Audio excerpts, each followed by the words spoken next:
গিয়েছিলাম প্রতাপগড়। ছোটনাগপুর পাহাড়ের একটেরে hill station স্বাস্থ্য ও সৌন্দর্যের জন্য প্রসিদ্ধ। সরকারের পর্যটন দপ্তরের কিছু কটেজ আছে, কিন্তু অত পয়সা কোথায়? আমার বন্ধু শিবনাথের মামার বাড়ি ওখানে। মামা মামির ছেলেপুলে নেই। একতলা সেকেলে একটা মস্ত বাড়ির মালিক। অনেকগুলো ঘর আছে। একটা ঘর পাওয়া এমনিতেই সহজ ছিল, তাতে ভাগ্নের বন্ধু। অতএব বিনি পয়সার শুধু ঘর নয়, খাওয়া দাওয়াও জুটে গেল। স্নেহের অতিথি হয়ে থাকবার সুযোগ পেলুম। আমি অবশ্য এভাবে পরের ঘাড়ে চেপে বসার পক্ষপাতী নই, ভীষণ বাধে, কিন্তু ওরা ছাড়বেন না। অতএব আর ও নিয়ে মাথা ঘামালুম না। নতুন কোনো জায়গায় গেলে আমার বরাবর অভ্যেস, পায়ে হেঁটে ঘুরি। এভাবেই জায়গাটার পুরোপুরি নারী নক্ষত্র শুদ্ধ চেনা হয়ে যায়, কত কিছু জানাও যায়। সেভাবেই জানতে পারলুম নদীর ধারে একটা ভাঙাচোরা বাড়িতে সেকালের বাঙালি বিপ্লবীরা এসে আশ্রয় নিয়েছিলেন। বাড়িটা তখন ছিল এক মুসলমান ব্যবসায়ীর। কলকাতায় ব্যবসা, কিন্তু ভেতরে ভেতরে ভদ্রলোক ছিলেন কট্টর ইংরেজ বিরোধী এবং বিপ্লবীদের সমর্থক। পরে এই বাড়িতেই বিপ্লবীদের সঙ্গে পুলিশের সংঘর্ষ হয়েছিল। 3 জন বিপ্লবী মারা যান, আর বাড়ির মালিকও সে রাতে উপস্থিত ছিলেন। সাংঘাতিক আহত হন। তারপর তাকে কালাপানিতে নির্বাসনে পাঠানো হয়, আর ফেরেননি। শিবনাথের মামা ব্রজেশ্বর আমাকে কথায় কথায় বিপ্লবীদের ওই কাহিনী বলেছিলেন, কিন্তু বাড়িটা খুঁজে বের করেছিলাম আমি নিজে। বিহার সরকার ওখানে একটা শহীদ স্তম্ভ করে দিয়েছেন। বাড়িটা অবশ্য একটা জঙ্গলে ঢিবি হয়ে গেছে এখন। শুধু নদীর দিকে মার্বেল পাথরে বাঁধানো ঘাটের খানিকটা টিকে আছে। মার্বেলগুলো নেই, তলার লাইম কংক্রিট অটুট রয়েছে। ওই 3 বিপ্লবীর একজন মহিলা, হেমাঙ্গিনী দাশগুপ্তা। শহীদ স্তম্ভের সামনে দাঁড়িয়ে কিছুক্ষণের জন্য স্তম্ভিত হয়ে গিয়েছিল। মাত্র 24 বছর বয়সে হেমাঙ্গিনী পুলিশের গুলিতে মারা যান। ভাবা যায় না 1918 সালে এক বাঙালি যুবতী পিস্তল চালিয়ে ইংরেজের বিরুদ্ধে লড়াই করেছিলেন, এত দূরে বিহারের এক নির্জন পাহাড়ি এলাকার বাগান বাড়িতে। কিন্তু তার চেয়েও অবাক কথা, এই শহীদ স্তম্ভে লেখা আছে তার নাম। শহীদ স্তম্ভে সেই মুসলমান ভদ্রলোকের নামও রয়েছে, ফরিদউদ্দিন খান। জন্ম ও মৃত্যুর বছর খোদাই করা আছে। হিসেব করে বয়স পেলুম 32 বছর। স্বাধীনতা আন্দোলনের সেই যুগে কত সব কাণ্ড ঘটেছে, ভাবলে এখন অবাক লাগে। এখানে ফরিদউদ্দিনের বাড়ি, অর্থাৎ নদীর ধারে এমন একটা বাড়ি যখন ছিল, তখন নিশ্চয়ই ভদ্রলোক এখানকারই বাসিন্দা ছিলেন। আমার মাথায় কিছু ঢুকলে সহজে বেরোয় না। খোঁজ নিতে শুরু করলুম। প্রতাপগড়ে মুসলিম এলাকায় ঘুরে ঘুরে হয়রান হলুম, কিন্তু কেউ কিছু বলতে পারল না। হোটেল, দোকান, রাস্তার লোক কেউ না। ফরিদউদ্দিন কেন, ওই বাড়ি কিংবা শহীদ স্তম্ভ সম্পর্কেও সবাই অদ্ভুত নির্বিকার। এর একটাই কারণ হতে পারে, এরা স্বাধীনতার পরের যুগে এখানে এসে জুটেছে। তার আগে তো এখানে জাঁদরেল সাহেব সুবরা থাকতেন। নিছক বেড়াবার জায়গা ছিল প্রতাপগড়, এবং সেই সুবাদে কিছু দোকানপাট নিশ্চয়ই গড়ে উঠেছিল। কদিন পরে এক সন্ধ্যায় রিকশায় চেপেছি। অনেক ঘুরে ক্লান্ত, তাই পায়ে হেঁটে ব্রজেশ্বরের বাড়িতে ফেরার সাধ্য আর ছিল না। নদীর পাড় বরাবর সুন্দর পিচের পথ। ফরিদউদ্দিনের বাড়ির পাশ দিয়ে যাওয়ার সময় হঠাৎ রিকশাওয়ালা মুখ ঘুরিয়ে কেমন হাসলো। ও ডিবিটা কিসের জানেন কি স্যার? আনমনে বললুম, হ্যাঁ শুনেছি। রিকশাওয়ালা গতি কমিয়ে বলল, সবই নসিব স্যার। ওই বাড়িটা ছিল আমার নানার। ওই যে দেখছেন গভর্নমেন্ট থাম বানিয়ে দিয়েছে, ওতে ভি আমার নানার নাম লেখা আছে। শুনে চমকে উঠলুম। ব্যস্ত হয়ে বললুম, রোখো রোখো। কি হলো স্যার, কিছু ফেলে এসেছেন নাকি? না, এখানেই রোখো। রিক্সা দাঁড়ালো। বললুম, আমি তোমাকেই কদিন ধরে খুঁজছিলাম। চলো, রিক্সা এখানে রেখে আমরা ওই বেঞ্চে গিয়ে বসি, অনেক কথা আছে তোমার সঙ্গে। সন্ধ্যা আর আবছা অন্ধকার, কিন্তু রাস্তার ধারে আলো জ্বলে উঠেছে। সেই আলোয় রিক্সাওয়ালাকে দেখে নিলুম। রোগা ঢ্যাঙা আর একটু কুঁজো এই লোকটার বয়স 50-এর কাছাকাছি মনে হচ্ছিল। তামাটে রং গায়ের, খাড়া নাক, দুভাগ করা মাকুন্দে চিবুক, পাতলা একটুখানি সুচলো গোঁপ আছে। খালি গায়ে ও রিক্সা টানে। পরনে ছেঁড়া খাকি ফুল প্যান্ট, হাঁটু অবধি গুটোনো। কোমরে বুঝি একটা ছেঁড়া নোংরা কামিজ জড়ানো রয়েছে। কানে আধপোড়া সিগারেট গোজা, পায়ে টায়ারের স্যান্ডেল। ফরিদুদ্দিনের নাতি, তার মানে মেয়ের ছেলে এই লোকটা। সন্দিগ্ধভাবে ও বলল, কিছু গলতি হয়েছে স্যার? না না, এসো বসো এখানে, সিগারেট নাও। মুখের দিকে নিষ্পলক তাকিয়ে একটু ইতস্তত করে সে আমার পাশে খানিকটা দূরত্ব রেখে বসল। সিগারেটটা ওকে ধরিয়ে দিলে দেখলুম আড়ষ্টতা বা বিস্ময় কাটিয়ে উঠেছে। আরামে টান দিয়ে ধোঁয়া ছাড়তে ছাড়তে বলল, জি হ্যাঁ, আমি ওই ফরিদুদ্দিনের নাতি। নসিবের গুণে শয়তানের চাক্কা ঠেলে খাচ্ছি। এই তো দুনিয়ার খোদার আইন স্যার, আমির ফকির হয়ে যায়।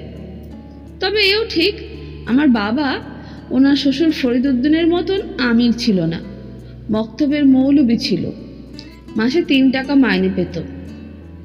তার ছেলে এই মকবুল খানের মাথায় বিদ্যে ঢোকেনি, তাই রিক্সা টেনে খাচ্ছে। বললুম, ফরিদুদ্দিনের কথা আমি জানতে চাই মকবুল। মকবুল রিক্সাওয়ালা আবার হাসল। নানাকে আমি দেখিনি, নানিকে দেখেছি, তাও বুড়ি অবস্থায়। শুনেছি নানাকে কালাপানি পাঠিয়ে সরকার ওনার বাড়ি বাজেয়াপ্ত করেছিল। নানি কি আর করে, আমার মায়ের বয়স তখন 4-5 বছর। মেয়েকে কোলে নিয়ে নানি রহিমা বেগম স্টেশনের ধারে পিপুলতলায় ঝোপড়ি বানিয়ে থাকতে লাগলো। বাঁচতে তো হবে, নানিরও তখন বয়স কম, ইচ্ছে করলে শাদি করতে পারত, কে জানে কেন করেনি। ঝোপড়িতে থাকতো আর মিঠাই বানিয়ে বেচত। একদিন স্টেশনে এসে নামলো আমার বাবা আকবর খান মৌলবি। এখানে মক্তব খুলেছে সবে, মসজিদে আজান দেওয়া আর নামাজ পড়ানোর কাজও পেয়েছে। পেয়ে ট্রেন থেকে নেমেছে। তেষ্টা পেয়েছিল ওনার, পানি তো খালি খালি খাওয়া যায় না। 1 পয়সার মিঠাই খেলো। রহিমা বেগমের সঙ্গে আলাপ হলো। আমার মায়ের তখন বিয়ের বয়স হয়েছে। আকবর খানও তখন 20-22 বছরের ছেলে। তারপর কি হলো বুঝতেই পারছেন। নানির মনে ধরেছিল ছোকরা মৌলবীকে। মেয়ে আয়েশার সঙ্গে শাদি দিয়ে জামাই করে নিল। শুনে বললুম, তুমি কি তোমার নানার কথা কিছুই জানো না মকবুল? মকবুল একটু চুপ করে থেকে বলল, যা জানি তা মায়ের কাছে শোনা। সে এক কিস্সা, আমিও বিশ্বাস করি না, আপনিও বিশ্বাস করবেন না স্যার। তা হোক, তুমি বলো। মকবুল খিকখিক করে হাসল। বলল, গত বছর এক বাঙালি বাবু এসেছিলেন, ঠিক আপনারই মতো। কেতাব লিখলেন। বাঙালি বাবুদের মানে ওইখানে যাদের নাম লেখা আছে তারা কিভাবে এখানে মারা গেল এসব খোঁজ খবর নিচ্ছিলেন। তো আমার সঙ্গেও আলাপ হলো, যা জানি সব বললুম। শুনলেন বটে, কিন্তু মুখ দেখে বুঝলুম বিশ্বাস হয়নি। আমি কেতাব লিখব না মকবুল, এমনি জানতে ইচ্ছে করছে। কেন? বলে মকবুল সিগারেটটা ঘষতে নেভালো, অন্ধকারে গুজে রাখল। কি বলবে না? বলছি। 1 মিনিট চুপ করে থাকার পর মকবুলের মুখের রেখা কেমন যেন বিকৃত হয়ে উঠল। তারপর একটু কেশে সে বলল, আমার নানা খুব সরল মানুষ ছিলেন। কলকাতায় ওনার শিশি বোতলের বড় ব্যবসা ছিল, ওনার বাবার আমলের ব্যবসা। নানিও ওখানে থাকতো। চিতপুর না টেরেট্টি বাজার আছে, ওখানে। একদিন হলো কি, আপনাদের এক বাঙালি ছোকরি দৌড়ে এসে ওনার বাসায় ঢুকে পড়ল। কি না, পুলিশ তাড়া করেছে, কোথায় কোন সাহেবকে গুলি মেরে পালাচ্ছিল নাকি। তো নানি তখন কচি বউ, ভয়ে ভয়ে সারা, দোকান বাসার নিচের তলায়। খবর পাঠালেন নানাকে। নানা এলে কী সব কথাবার্তা হলো, বোরখা পরিয়ে শালি সাজিয়ে রাখলেন। পুলিশ এলো, চলে গেল। ব্যাস, ওই নানার মনে বিষ ঢুকলো। মকবুল দল নিয়ে ফের বলতে থাকলো। তারপর থেকে নানা ওই গুলিবাজদের দলের সঙ্গে জড়িয়ে গেল। প্রতাপগড়ে নানার বাবা এই বাড়িটা এক সাহেবের কাছে কিনেছিল। এই বাড়িতে তারপর বাঙালি পিস্তলওয়ালা বাবুরা এসে কখনো কখনো লুকিয়ে থাকে। তাদের সেবা যত্ন করার জন্য নানিকে এখানে পাঠিয়েছিল নানা। কিন্তু নানির বরাবর এটা অপছন্দ ছিল। পুরুষ মানুষগুলোকে সইতে পারতেন, কিন্তু ওই অরত পিস্তলওয়ালিকে দেখলে মনে মনে গুমড়ে মরতেন। কেন কেন? মেয়ে মানুষের মনের ব্যাপার স্যাপার ওই রকম স্যার। তবে তবে পিস্তলওয়ালি ছোকরি ফরিদ খাঁয়ের সঙ্গে এক রাতে ওই নদীর ঘাটে, যে ঘাটটা দেখছেন স্যার, ওই যে। হ্যাঁ বলো। ঘাটে বসে কথা বলছিল, নানি এসে ঝগড়া বাঁধিয়ে দিলেন। বলো কি? তারপর? সেই থেকে নানার সঙ্গে নানির খুব মনান্তর শুরু হলো। কেউ কাউকে সইতে পারে না। শেষ অবধি নানি একদিন পুলিশে খবর দিলে। হামলা করলো রাতের আঁধারে। তখন বিজলিবাতি ছিল না। খুব লড়াই হলো। পিস্তলওয়ালি ছোকরিও মারা পড়ল, নানাকেও ধরল। আবার কি, অরতের মনে হিংসে ঢুকলে স্বামীর ভালো মন্দও দেখে না। একটু চুপ করে থাকার পর বললুম, কিন্তু তোমার নানির ভুল হতেও তো পারে। মকবুল হাসল। ভুল স্যার, মেয়েরা ওসব টের পায়। নিশ্চয়ই কিছু হয়েছিল নানা আর সেই ছোকরির মধ্যে। তা না হলে অমন সাদাসিধে মানুষটা কোনো সাথে পাতিতে থাকতো না, ধর্ম নিয়েই থাকতো ছোটবেলা থেকে। নামাজ রোজা কোরআন শরীফ পড়া আর ব্যবসা ছাড়া কিচ্ছু বুঝতো না যে সে কেন ওই ঝুট ঝামেলায় জড়াতে যাবে বলুন তো। ওর মুখের দিকে তাকিয়ে এবার বললুম, তুমি ভুল বলনি মকবুল। মকবুল বলল, হ্যাঁ স্যার, তাছাড়া কোনো মানে হয় না এর। নানা ইংরেজি স্কুলেও পাস দেয়নি, মক্তবে পড়া মানুষ। এক সময় সাহেবদের নাকি নেমন্তন্ন করে খাওয়াতো এই বাড়িতে। সে হঠাৎ সাহেব মারার ব্যাপারে অমন মদত কেন দিতে যাবে বলুন তো। উঠে দাঁড়ালুম। চলো মকবুল, ফেরা যাক। অনেক রাত অবধি টেবিল ল্যাম্পের সামনে বসে আছি। ব্রজেশ্বরের বাড়িতে ফিরে কিছুক্ষণ গল্প করেছি অন্য দিনের মতো, কিন্তু সারাক্ষণ অন্যমনস্ক। ব্রজেশ্বর বললেন, শরীর খারাপ নাকি? হ্যাঁ মামাবাবু, খুব টায়ার্ড। তাহলে ঝটপট শুয়ে পড়ো। ওগো, আমাদের খাবার দিয়ে দাও।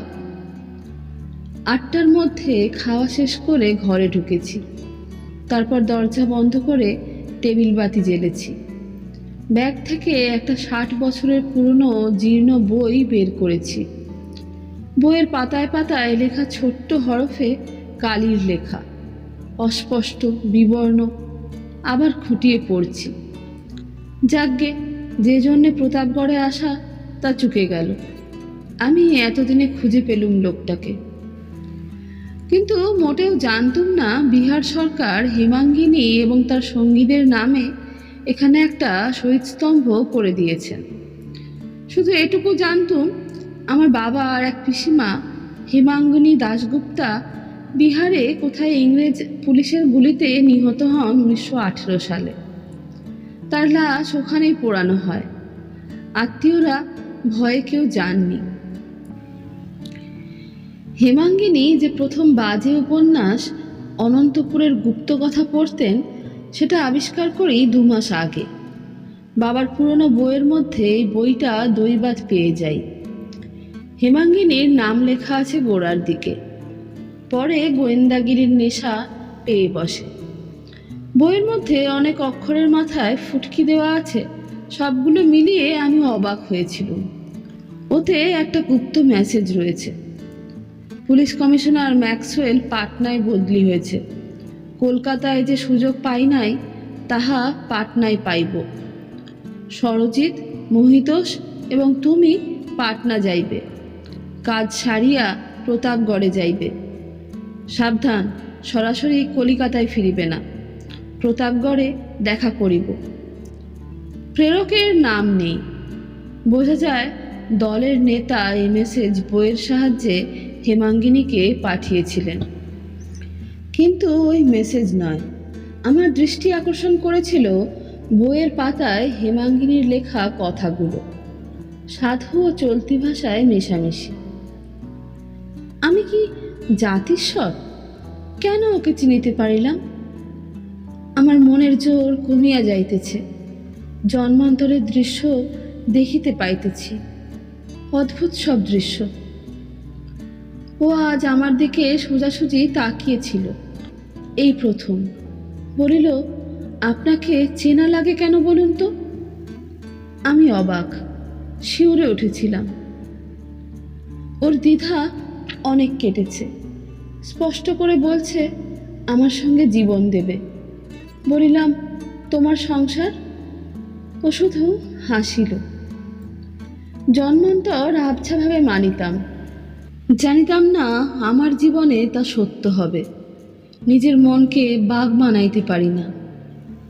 ধর্ম মানুষের পথের কাঁটা। ধর্ম কেন আসিল পৃথিবীতে? ঈশ্বরের কোন ধর্ম? মহিতোষদা শুনিয়া হাসিলেন। বলিলেন, বুড়ি, তুই ধর্ম নিয়ে মাথা ঘামাস কেন? ঈশ্বর, এ কি আমার পাপ? খুব কষ্ট পাচ্ছি। বিশ্বাস করি আবার জন্ম লইব। কিন্তু ও কি জন্ম লইবে? ওদের শাস্ত্র কি বলে জানি না। যদি বলে না, এই জন্মেই শেষ, অসম্ভব, তা হয় না। তা হইলে দেখা মাত্র কেন পরস্পরকে চিনিতে পারিলাম? বইটা বুঝিয়ে রেখে বাতি নিভিয়ে শুয়ে পড়লুম। কিন্তু হেমাঙ্গিনী কিছুতেই ঘুমোতে দিলেন না। গল্পটি যদি আপনার ভালো লেগে থাকে তাহলে আমাদের চ্যানেলটিকে সাবস্ক্রাইব করবেন। আর আপনি যদি ভিডিওটি আপলোড করার 7 দিনের মধ্যে ভিডিওটি দেখে থাকেন তাহলে ভিডিওটিতে হাইপ দিতে পারেন।